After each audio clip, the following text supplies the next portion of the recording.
नमस्कार मंडळी, आपल्या होममेड रेसिपी या चॅनलमध्ये आपलं स्वागत आहे। आज आपण बनवणार आहोत 10 मिनिटात कुकरमध्ये झटपट बनणारी भरल्या वांग्याची रस्सावाली भाजी। त्यासाठी मी इथे साहित्य घेतलेले आहे। इथे मी मार्केटमधून आणलेले एकदम फ्रेश असे पाव किलो वांगे घेतलेले आहेत। वांगे एकदम काटेरी आहे, तुम्ही बघू शकता। त्यानंतर मी इथे थोडे शेंगदाणे घेतलेले आहे, खोबरं घेतलेलं आहे, तीळ घेतली आहे, लसूण घेतला आहे आणि थोडेसे आल्याचे तुकडे, हळद, लाल तिखट, गरम मसाला, हा कांदा लसूण मसाला, जिरे आणि थोडी धने पावडर घेतलेली आहे।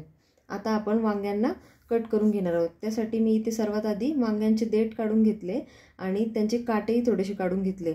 नंतर आपण वांग्यांना 4 फोडींमध्ये कापून घेणार आहोत, जेणेकरून वांग किडलेलं असेल तर आपल्याला ते समजेल। अशाच पद्धतीने मी हे सर्व वांगे 4 फोडींमध्ये कापून घेत आहे आणि कापल्यानंतर लगेच त्यांना पाण्यात घालून घेणार आहेत, जेणेकरून आपले वांगे काळे पडणार नाही। अशाच पद्धतीने मी सगळ्या वांग्यांचे देठ आणि काटे काढून घेतले आणि 4 फोडींमध्ये त्यांना कापून घेतलेले आहे। मी हे वांगे आणि साहित्य 2 माणसांच्या भाजीसाठी घेतलेले आहे।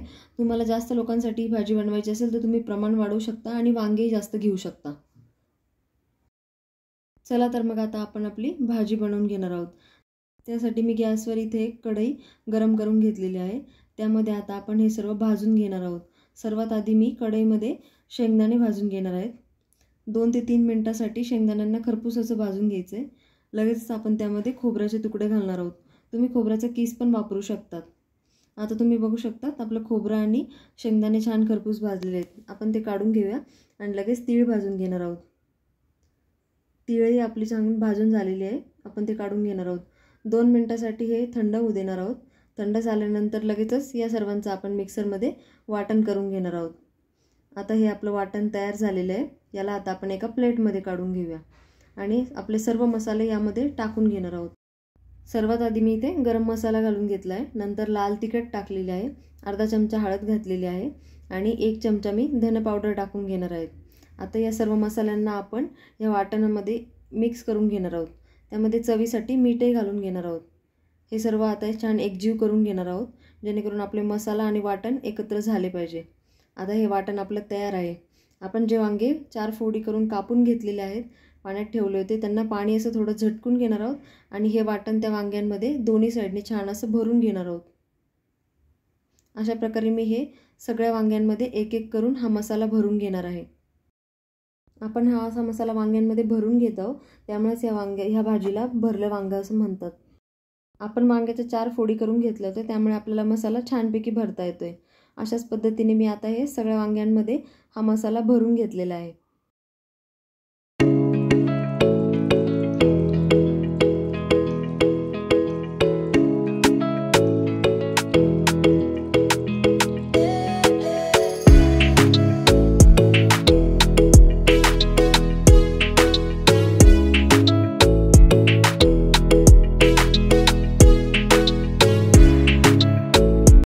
आता आपण भाजीसाठी फोडणी तयार करून घेणार आहोत।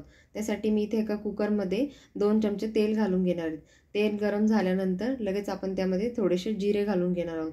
जिरे आणि कढीपत्ता छान तडतडल्यानंतर आपण आपले भरलेले वांगे त्यामध्ये टाकून घेऊया।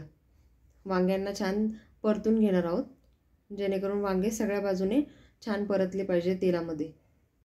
तर जो मसाला आपण वांग्यांमध्ये भरला होता तो थोडासा शिल्लक आहे, तो आपण या तेलामध्ये टाकून घेणार आहोत आणि त्यालाही छान परतून घेणार आहोत, जेणेकरून तो कच्चा लागणार नाही।